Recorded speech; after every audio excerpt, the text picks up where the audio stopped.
The shadows danced between the gnarled trees, twisting and writhing like living smoke. Julien's heart pounded as he crouched low, his eyes fixed on the elusive creature that darted just out of reach. The shadow cat, a being of pure darkness, moved with unnatural grace, leaving wisps of inky blackness in its wake. The others were just behind Julien. He could hear the soft crunch of twigs under Cinn's boots, the whisper of fabric as Elliot adjusted his rucksack, and the hitch in Darcy's breathing as she struggled to keep up. Slinking ahead, the cat snaked amongst the foliage, weaving this way and that, its ethereal form slipping in and out of sight.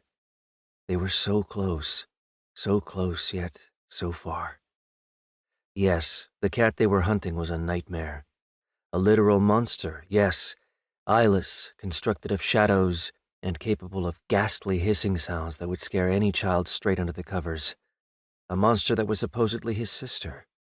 As creepy as it was, the true source of their current terror was letting the slippery creature out of their sight for the 10th, scrap that, 100th time.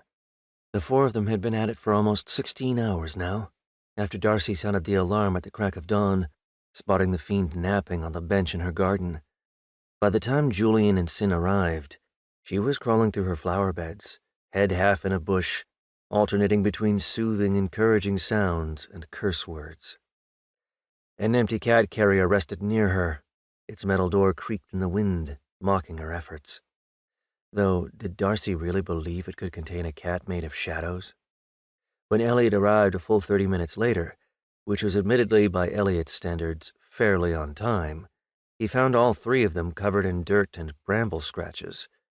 Elliot plucked a leaf from Darcy's hair, her auburn locks the very definition of a bird's nest. He set his face into a determined line. "We're not letting it get away from us this time." So began their day of cat hunting, as the shadow demon led them on a wild goose chase through the rural outskirts of Talwacht.